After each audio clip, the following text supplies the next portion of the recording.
Hi all, welcome to I Plus. ഞാൻ അക്ഷര.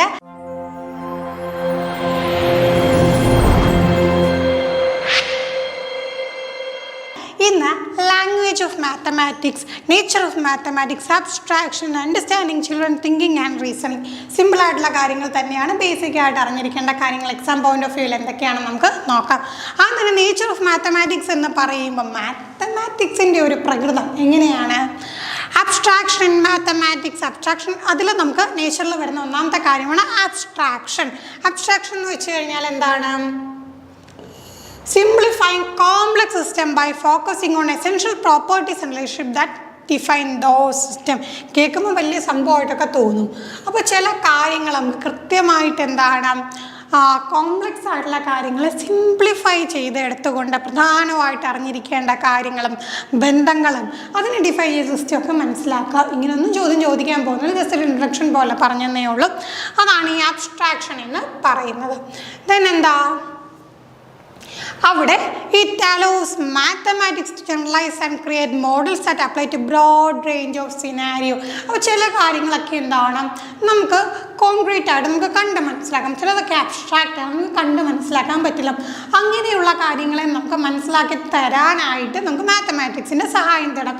ഉദാഹരണം പറയാം, നമ്മുടെ ഭൂമിയിൽ നിന്ന് സൂര്യനിലേക്കുള്ള ദൂരം നമുക്കൊരിക്കലും പോയി അളക്കാൻ പറ്റില്ലല്ലേ, പക്ഷെ നമുക്ക് കണക്കുകളുടെ സഹായത്തോടെ പറയാൻ പറ്റും ഇത്ര പ്രകാശവർഷമാണ് എന്ന് നമുക്ക് പറയാൻ സാധിക്കും. അല്ലെങ്കിൽ ഒരു ആറ്റത്തിൻ്റെ കാര്യം എടുക്കുന്നു, ഇത്രയും ചെറിയ കണികളായിട്ടുള്ള ആറ്റത്തിൻ്റെ അകത്ത് ഇപ്പം ഒരു നമ്മൾ പ്രോട്ടോൺ എടുക്കുന്നു, ഇലക്ട്രോൺ എടുക്കുന്നു, ന്യൂട്രോൺ എടുക്കുന്നു, ഇതിൻ്റെ മാസ് അതൊക്കെ എന്താണ് കാൽക്കുലേറ്റ് ചെയ്യാൻ നമുക്ക് മാത്തമാറ്റിക്സ് ഉപയോഗിച്ച് സാധിക്കും. പക്ഷെ നമുക്ക് റിയലായിട്ട് എന്താണത് മനസ്സിലാക്കിയെടുക്കാൻ പറ്റില്ല. അപ്പോൾ അത്തരം കാര്യങ്ങളെക്കുറിച്ചൊക്കെ നമുക്ക് മനസ്സിലാക്കി തരിക എന്നതാണ് ഈ ഒരു കണക്കിൻ്റെ ഒരു പ്രകൃതം എന്ന് പറയുന്നത്. അപ്പം പല ക്രിയേറ്റ് മോഡൽസ്, അതേപോലെ നമുക്ക് ഈ ഭൂമി മൊത്തത്തിൽ പോയി നമുക്ക് കാണാൻ പറ്റില്ല, പക്ഷേ അതിൻ്റെ ഒരു റെപ്രസെൻറ്റേഷൻ ആയിട്ടുള്ള ഗ്ലോബ് ഉപയോഗിച്ചുകൊണ്ട് അല്ലെങ്കിൽ അതിൻ്റെ ഒരു മാപ്പ് ഉപയോഗിച്ചുകൊണ്ട് നമുക്ക് ആ കാര്യങ്ങൾ മനസ്സിലാക്കാൻ കഴിയും. ഓക്കെ, അപ്പോൾ അതിൽ വരുന്ന പ്രോസസ്സുകൾ എന്തൊക്കെയാണ്?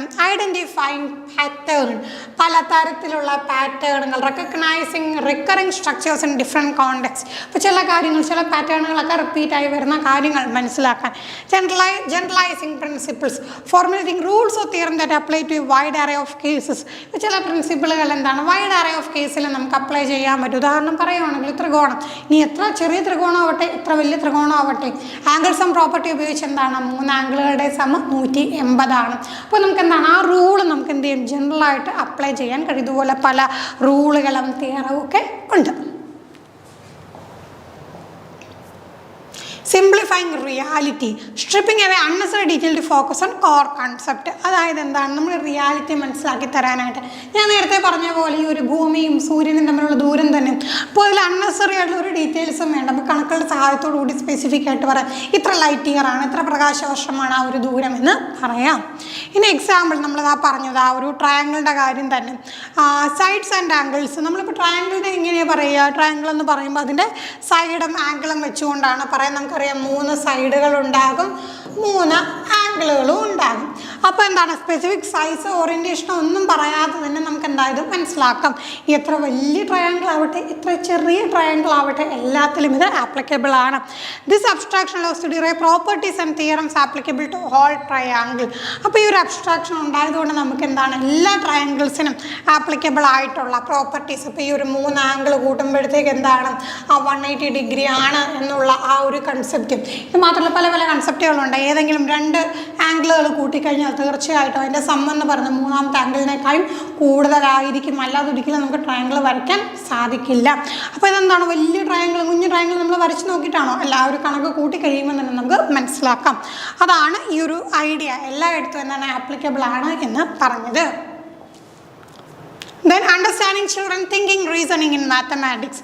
അപ്പോൾ എന്താണ് കുട്ടികൾ എങ്ങനെയാണ് തിങ്ക് ചെയ്യുന്നത്, മാത്തമാറ്റിക്കലി അവരെങ്ങനെയാണ് റീസൺ ചെയ്യുന്നത്, എപ്പോഴും അത് മനസ്സിലാക്കേണ്ടത് ഇഫക്റ്റീവ് ടീച്ചിങ്ങിന് വളരെ ആവശ്യമാണ്. ഇഫക്റ്റീവായിട്ട് പഠിപ്പിക്കണമെന്നുണ്ടെങ്കിൽ വളരെ ആവശ്യമായിട്ടുള്ള കാര്യമാണെന്ത് കുട്ടികൾ എങ്ങനെയാണ് ചിന്തിക്കുന്നത്, എങ്ങനെയാണ് മാത്തമാറ്റിക്കലി റീസണിങ് നടത്തുക എന്നൊക്കെയുള്ളത്. ഇനി അതിൻ്റെ ഡെവലപ്മെൻറ്റൽ സ്റ്റേജസ്, അതിൽ വരുന്ന കാര്യങ്ങളൊക്കെ എന്താണ് ഡെവലപ്മെൻറ്റൽ സ്റ്റേജസ്. അപ്പോൾ കുട്ടികൾ ഈ മാത്തമാറ്റിക്കൽ അണ്ടർസ്റ്റാൻഡിങ് എന്ന് പറയുന്നത് അവർക്ക് എപ്പോഴും ഇങ്ങനെ സ്റ്റേജസ് ആയിട്ടാണ്. ഒറ്റയടിക്കുന്നതാണ്, നമുക്ക് വലിയ വലിയ കാര്യങ്ങളൊന്നും കുട്ടികളെ പഠിപ്പിച്ചു കൊടുക്കാൻ പറ്റില്ല. അവരെപ്പോഴും എങ്ങനെയാണ് പഠിക്കാം? From concrete to abstract. അവർക്ക് ആദ്യം എന്താണ് കാര്യങ്ങൾ കണ്ട് മനസ്സിലാക്കിയിട്ട് പിന്നാണ് കാണാത്ത കാര്യങ്ങളെക്കുറിച്ച് അവർക്ക് ചിന്തിക്കാൻ കഴിയും. അപ്പോൾ നമ്മൾ എന്ത് ചെയ്യുന്നു? ഇതുപോലെ ചെറിയ ക്ലാസ്സുകളിലാകുമ്പോൾ പലതരത്തിലുള്ള വിഷ്വൽ എയ്ഡ്സ് കൊടുക്കുന്നു അല്ലേ, അല്ലെങ്കിൽ ഇപ്പോൾ ട്രയാങ്കിൾ എന്ന് പറയുമ്പോഴത്തേക്കും അതിൻ്റെ പിക്ചേഴ്സ് നമ്മൾ കാണിക്കുന്നു. അങ്ങനെ കാണിച്ച് വളരെ കോൺക്രീറ്റ് ആയിട്ടുള്ള ഐഡിയാസിൽ നിന്ന് മാത്രമേ അവർക്ക് എന്താണ് അബ്സ്ട്രാക്റ്റ് ആയിട്ടുള്ള ഐഡിയാസിലോട്ട് എത്തിച്ചേരാൻ കഴിയുകയുള്ളൂ. ഒരു ഡെവലപ്മെൻറ്റൽ സ്റ്റേജ് അവിടെ ഉണ്ടെന്ന് നമുക്ക് മനസ്സിലാക്കാം. ഇനി കൺസെപ്ച്വൽ അണ്ടർസ്റ്റാൻഡിംഗ് എന്ന് വെച്ചാൽ why behind mathematical operation and not just how. Just എന്താണ് എങ്ങനെ കണക്ട് ചെയ്യുന്ന അത് മാത്രമല്ല, വൈ എന്തുകൊണ്ട് ഇങ്ങനെ വന്നു എന്നുള്ള തരത്തിലേക്ക് എന്ത് ചെയ്യും കുട്ടികൾ വളരും. Then common conceptions identifying and addressing typical misunderstanding in children having about mathematical concept. ചിലപ്പോൾ എന്താണ് സാധാരണ ഉള്ള കുറേ മിസ്കൺസെപ്ഷൻ ചെറിയ ക്ലാസ്സിലൊക്കെ വരുമ്പോൾ നമുക്ക് എന്താണ് 1 മുതൽ 10 വരെ എണ്ണാൻ പഠിപ്പിക്കുന്നത്. അപ്പം നമ്മൾ എന്താ വിചാരിക്കുക? ചെറിയ ക്ലാസ്സിൽ 10 കൊണ്ട് സംഖ്യകൾ തീർന്നു, ഇതിൻ്റെ മേൽപോട്ടില്ല. അങ്ങനെയൊക്കെയുള്ള മിസ്കൺസെപ്ഷൻസ് പിന്നെന്താണ് അവർ വളർന്നു വരുന്തോറും എന്താണത് മാറ്റിയെടുക്കാനായിട്ട് സാധിക്കും. കണക്ക് കൂട്ടാൻ മാത്രം അറിയാവുന്നവരെ പിന്നീട് എന്താണ് കണക്ക് കുറയ്ക്കാൻ കഴിയുമെന്ന് മനസ്സിലാക്കുന്നു, പിന്നെ ഗുണിക്കാൻ കഴിയുമെന്ന് മനസ്സിലാക്കുന്നു, ഹരിക്കാൻ കഴിയുമെന്ന് മനസ്സിലാക്കുന്നു. അപ്പോൾ അവിടെ എന്താണ് ഇപ്പോൾ പലതരത്തിലുള്ള മാത്തമാറ്റിക്കൽ കൺസെപ്റ്റ്സുമായിട്ട് ബന്ധപ്പെട്ട മിസ്അണ്ടർസ്റ്റാൻഡിങ്സ് ഒക്കെ കുട്ടികൾക്കുണ്ട്. അതൊക്കെ എന്താണ് പോകെ അത് കണ്ടെത്തി അതിനെ അഡ്രസ്സ് ചെയ്തുകൊണ്ട് ടീച്ചേഴ്സിന് എന്താണ് അവർക്ക് കൃത്യമായിട്ടുള്ള കാര്യങ്ങൾ പറഞ്ഞു കൊടുക്കാനായിട്ട് സാധിക്കും. ഈ സ്ട്രാറ്റജീസ് ഫോർ ടീച്ചറാണ്. പലതരത്തിലുള്ള മാനിപ്പുലേറ്റീവ്സ് നമുക്ക് ഉപയോഗിക്കാം. എന്താണ് ഈ മാനിപ്പുലേറ്റീവ്സ്? ഫിസിക്കൽ ഒബ്ജക്ട്സ്, അതായത് ക്ലാസ് റൂമിൽ നമ്മൾ എയ്ഡ്സ് ആയിട്ട് ഫിസിക്കൽ ഒബ്ജക്ട്സ് കൊണ്ടുപോകാം. ഇപ്പം നമ്മൾ ഏതെങ്കിലും ഒരു സംഗതി പഠിക്കും, ക്യൂബ് പഠിപ്പിക്കാൻ അല്ലെങ്കിൽ ക്യൂബോയിഡ് പഠിപ്പിക്കാൻ. അപ്പം നമ്മൾ എന്ത് ചെയ്യുന്നു? അപ്പോൾ അതിന് പറ്റുന്ന അത് മനസ്സിലാക്കിയെടുക്കാൻ കഴിയുന്ന തരത്തിലുള്ള ഫിസിക്കൽ ഒബ്ജക്ട്സ്, സിലിണ്ടർ പഠിക്കുന്നു, സ്പിയർ പഠിക്കുന്നു, 3D ആയിട്ടുള്ള കാര്യങ്ങളൊക്കെ ആകുമ്പോൾ നമുക്ക് എന്താണ് കറക്റ്റ് ബ്രേക്ക് കൊടുത്ത് അവർക്ക് കണ്ട് മനസ്സിലാക്കി പഠിക്കാം. 2D ആകുമ്പോൾ നമുക്ക് എന്താണ് വരച്ച് റെപ്രസെൻറ്റ് ചെയ്യാനായിട്ട് പറ്റത്തുള്ളൂ. 3 ഡയമെൻഷണൽ ഫിഗേഴ്സ് ആണെങ്കിൽ നമ്മളിതുപോലെ എന്ത് ചെയ്യുന്നു? ആ മാനിപ്പുലേറ്റീവ്സ് കൊണ്ടുപോയി തന്നെ പഠിപ്പിക്കുന്നു. Then opening that question encourage to explain the reasoning. അവർക്ക് റീസണിങ് ചെയ്യാനായിട്ടുള്ള ഒരു അവസരം, ഒരു കണക്ക് തന്നെ നമുക്ക് എന്താണ് പല രീതിയിൽ ചെയ്യാൻ പറ്റും. അപ്പോൾ ഈ ഒറ്റ രീതി മാത്രമേ പറ്റൂ, നല്ല ഓപ്പൺ എൻഡഡ് ആയിട്ട് നമുക്ക് എന്താണ് പല രീതിയിൽ ആ കാര്യങ്ങളിലേക്ക് എത്താം. ദെൻ സ്കഫോൾഡിങ് വളരെ ഇമ്പോർട്ടൻ്റ് ആയിട്ടുള്ള കാര്യമാണത്. മാത്തമാറ്റിക്സ് ടീച്ചിങ് എന്നാണെങ്കിലല്ല, ഏതൊരു സബ്ജക്റ്റ് എടുത്താലും സ്കഫോൾഡിങ് കൈത്താങ് വളരെ ഇമ്പോർട്ടൻ്റ് ആണ് അല്ലേ.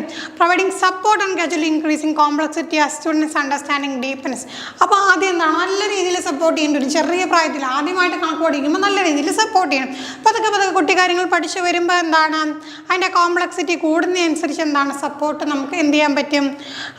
അവിടെ ചില സമയത്ത് കൂടുതലായിട്ട് കൊടുക്കേണ്ടി വരും, ചില സമയത്ത് എന്താണ് അവർ കാര്യങ്ങൾ മനസ്സിലാക്കി കഴിഞ്ഞാൽ ഓക്കെ. ഇനിയിപ്പോൾ അവർക്ക് മനസ്സിലാക്കാൻ ബുദ്ധിമുട്ടുണ്ടെങ്കിൽ വലിയ കൺസെപ്റ്റ് പഠിപ്പിക്കുമ്പം മനസ്സിലാക്കാൻ ബുദ്ധിമുട്ടുണ്ടെങ്കിൽ കുറച്ചധികം സ്കഫോൾഡിങ് കൊടുക്കേണ്ടി വരും. അത് കൃത്യമായിട്ട് കൊടുക്കുക. ലാംഗ്വേജ് ഓഫ് മാത്തമാറ്റിക്സ് എന്ന് പറയുമ്പോഴത്തേക്കും വളരെ പ്രിസൈസ് ആയിട്ട് സിംബോളിക് ആയിട്ടാണ് നമുക്ക് മാത്തമാറ്റിക്സിൻ്റെ ലാംഗ്വേജ് പറയാൻ കഴിയുന്നത്. ഇങ്ങനെയാണ് കോംപ്ലക്സ് ഐഡിയ ക്ലിയർ ആയിട്ട് കൺസൈസ് ആയിട്ട് വാരി വലിച്ച കാര്യങ്ങൾ പറയാൻ തന്നെ ക്ലിയർ ആയിട്ട് കൺസൈസ് ആയിട്ട് റെപ്രസെൻറ്റ് ചെയ്യാനായിട്ടാണ് മാത്തമാറ്റിക്സിൻ്റെ ലാംഗ്വേജ് വരുന്നത്. അപ്പോൾ സിമ്പിൾസ് അതിൻ്റെ ഭാഗമായിട്ട് വരുന്ന കാര്യങ്ങളാണ് symbols and notions, numbers, variables,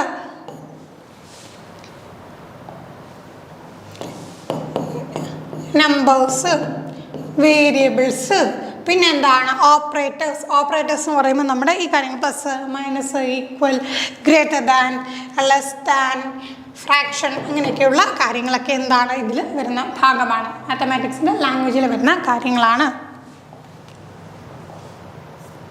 then technical vocabulary എന്ന് പറയുമ്പോഴത്തേക്ക് എന്താണ് ടെക്നിക്കലായിട്ട് മാത്തമാറ്റിക്സിൽ മാത്രം കേൾക്കുന്ന കുറേ കാര്യങ്ങളുണ്ട്. ഇതൊക്കെ ഹയർ ക്ലാസ്സിലാണ് പഠിക്കുന്നത്. ഇൻ്റഗ്രൽ, ഡെറിവേറ്റീവ്, മാട്രിക്സ്, ഇങ്ങനെയൊക്കെയുള്ള കാര്യങ്ങളൊക്കെ എന്താണ് ടെക്നിക്കലായിട്ടുള്ള ടേംസാണ്. ഇതൊക്കെ എന്താണ് വലിയ ക്ലാസ്സുകളിൽ എത്തുമ്പോഴത്തേക്ക് പഠിക്കുന്നതാണ്. ദെൻ എന്താണ് ലോജിക്കൽ സ്ട്രക്ചർ. ലോജിക്കൽ കണക്റ്റേഴ്സ് നമ്മൾ ഉപയോഗിക്കാറുണ്ട്. ആൻഡ്, ഓർ, നോട്ട്, ഇതൊക്കെ ഉപയോഗിച്ച് നമ്മൾ ഈ വേർഡ് പ്രോബ്ലംസ് ഒക്കെ ചെയ്യുന്ന സമയത്ത് ഉപയോഗിക്കാറുണ്ടല്ലോ. ആൻഡ്, ഓർ, നോട്ടൊക്കെ ഉപയോഗിക്കാറില്ലേ. And quantifiers for all, there exist പോലെയൊക്കെ ഉള്ളിടത്തൊക്കെ എന്താണ് ഇതൊക്കെ എന്താണ് മാത്തമാറ്റിക്സിൻ്റെ ഭാഗമായിട്ട് വരുന്ന ലാംഗ്വേജിൽ ബന്ധപ്പെട്ട കാര്യങ്ങളാണ്. ഇനി ഇമ്പോർട്ടൻസ്, എന്താണ് അതിൻ്റെ ഇമ്പോർട്ടൻസ് നോക്കാം.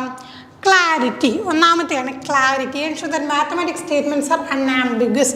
അപ്പോൾ നമ്മൾ കൃത്യം കിട്ടിയോടെ തന്നെ ലാംഗ്വേജിനെ കുറിച്ച് പറയാൻ മനസ്സിലാക്കുന്നതാണ് മാത്തമാറ്റിക്കൽ സ്റ്റേറ്റ്മെൻറ്റ് അൺആംബിഗസ്. ആംബിഗസ് എന്ന് വെച്ചാൽ എന്താണ്? കൺഫ്യൂഷൻ. അൺആംബിഗസ് എന്ന് വെച്ച് കഴിഞ്ഞാൽ എന്താണ്? കൺഫ്യൂഷൻ ഇല്ലാത്ത അവസ്ഥ. അപ്പോൾ ഒരു കണക്ക് നമ്മൾ അത് ലാംഗ്വേജ് ഉപയോഗിച്ച് റെപ്രസെൻറ്റ് ചെയ്യുമ്പോൾ ലോകത്തിൻ്റെ എവിടെ കൊണ്ടു ചെന്നാലും എന്തായിരിക്കണം? അത് അങ്ങനെ തന്നെ ആയിരിക്കണം. ഇപ്പോൾ ഒരിടത്ത് വ്യത്യാസമായിട്ട് നിന്ന് കഴിഞ്ഞാൽ എന്താ അവിടെ ആംബിഗസ് ആയിട്ട് മാറും. then efficiency enables concise expression of complex ideas. വളരെ കോംപ്ലക്സ് ആയിട്ടുള്ള ഐഡിയാസിനെ നമ്മൾ വളരെ പ്രിസൈസ് ആയിട്ട് കൺസൈസ് ആയിട്ട് ചുരുക്കി എന്ത് ചെയ്യാറുണ്ട്? അത് പറയാനായിട്ട് ഈ ഒരു ലാംഗ്വേജ് ഉപയോഗിക്കും. then യൂണിവേഴ്സാലിറ്റി നമ്മൾ പറഞ്ഞില്ലേ, ഏതൊരു കൾച്ചർ ആവട്ടെ എവിടെ ആയിക്കോട്ടെ ഈ ഒരു സംഗതി ഇപ്പോൾ 1+1=2 എന്നൊരു സംഗതി നമ്മൾ ലോകത്തിൻ്റെ എവിടെ പോയി ചെന്ന് പറഞ്ഞു കഴിഞ്ഞാലും എന്താണ്? അത് അങ്ങനെ തന്നെയാണ്. അപ്പോൾ യൂണിവേഴ്സാലിറ്റിയാണ് മാത്തമാറ്റിക്സിനുള്ളത്. അപ്പോൾ ഗ്ലോബൽ കമ്മ്യൂണിക്കേഷനും കൊളാബറേഷനും ഒക്കെ ഈ ഒരു യൂണിവേഴ്സാലിറ്റി എന്ത് ചെയ്യുന്നുണ്ട്? വളരെ സഹായിക്കുന്നുണ്ട്. ഇപ്പം നമ്മുടെ പൈയുടെ വാല്യൂ എന്ന് പറഞ്ഞു കഴിഞ്ഞാൽ 3.14, അത് എവിടെ പോയാലും എന്താണ്? അത് അങ്ങനെ തന്നെയായിരിക്കും നിലനിൽക്കുന്നത്. അതാണ് യൂണിവേഴ്സാലിറ്റി എന്ന് പറയുന്നത്. അപ്പം ഇതുപോലൊരു ഇക്വേഷനാണ് E=mc². വളരെ വലിയൊരു സംഭവമാണ് പറയുന്നത്. അതിന് നമ്മൾ സിമ്പിളായിട്ട് എന്ത് ചെയ്തു? റെപ്രസെൻറ്റ് ചെയ്തു. Energy E, mass M and speed of light C. ഫിസിക്സുമായിട്ട് ബന്ധപ്പെട്ട കോൺസെപ്റ്റാണ്. മാത്തമാറ്റിക്കൽ ലാംഗ്വേജ് ഉപയോഗിച്ച് വലിയൊരു സംഗതിയാണ് എന്താണ്? വളരെ സിമ്പിളായിട്ട് നമ്മൾ എന്ത് ചെയ്യുക? മാത്തമാറ്റിക്കൽ ലാംഗ്വേജിലൂടെ റെപ്രസെൻറ്റ് ചെയ്യുന്നത്. അപ്പം നമുക്ക് എങ്ങനെ ഈ ക്ലാസ് കൺക്ലൂഡ് ചെയ്യാം? മാത്തമാറ്റിക്സ് എന്ന് പറയുമ്പോഴത്തേക്കും അവിടെ നമ്മൾ അബ്സ്ട്രാക്ഷൻസ് ഉപയോഗിക്കുന്നുണ്ട് അല്ലേ? നമ്മൾ പറഞ്ഞ അബ്സ്ട്രാക്ഷൻസ് ട്രയാങ്കിളിൻ്റെ കാര്യമൊക്കെ പറഞ്ഞതാണ്. ജനറലൈസ് പ്രിൻസിപ്പിൾ, ജനറലൈസ് ചെയ്യുന്ന പ്രിൻസിപ്പിൾസ് നമ്മൾ അതിലേക്ക് എത്തുന്നുണ്ട്. പിന്നെ എന്തിലാണ് ഫോക്കസ് കൊടുക്കുന്നത്? കുട്ടികൾ എങ്ങനെ ചിന്തിക്കുന്നു, എങ്ങനെ മാത്തമാറ്റിക്കൽ കോൺസെപ്റ്റുകൾ റീസണിങ് ചെയ്യുന്നു, അതോടൊപ്പം എന്താണ്? പ്രിസൈസ് ആയിട്ടുള്ള ലാംഗ്വേജ് ഉപയോഗിച്ചുകൊണ്ട് കമ്മ്യൂണിക്കേറ്റ് ചെയ്യുന്നു. അപ്പോൾ ഇത്തരം ആസ്പെക്റ്റുകളെ നമ്മൾ അപ്രിഷ്യേറ്റ് ചെയ്ത് കഴിഞ്ഞാൽ തീർച്ചയായും ടീച്ചേഴ്സിന് എന്ത് ചെയ്യാൻ കഴിയും? മാത്തമാറ്റിക്സ് കുട്ടികൾക്ക് നല്ല ഡീപ്പർ അണ്ടർസ്റ്റാൻഡിങ്ങിൽ അവർക്ക് മനസ്സിലാക്കാൻ കഴിയുന്ന തരത്തിൽ അവരെ ടീച്ച് ചെയ്യാനായിട്ട് ആർക്ക് സാധിക്കും? ടീച്ചേഴ്സിന് സാധിക്കും. അപ്പോൾ ഇത്രയും കാര്യങ്ങളാണ് ഈ ടോപ്പിക്കായിട്ട് ബന്ധപ്പെട്ട് പഠിക്കാനുള്ള വളരെ സിമ്പിൾ കാര്യമാണ്. വളരെ ബേസിക് ആയിട്ട് നമ്മൾ മാത്തമാറ്റിക്സിനെ കുറിച്ച് അറിയേണ്ട കാര്യമാണ്. ബൈ ഹാർട്ട് ചെയ്യാനായിട്ട് ഒന്നും തന്നെ ഇല്ല. ജനറൽ ആയിട്ട് ഐഡിയാസ് മാത്രമാണ് പറഞ്ഞത്. ക്വസ്റ്റ്യൻസും കൂടെ വർക്കൗട്ട് ചെയ്യുക. മറ്റൊരു ക്ലാസ്സുമായി വീണ്ടും കാണാം. Thank you.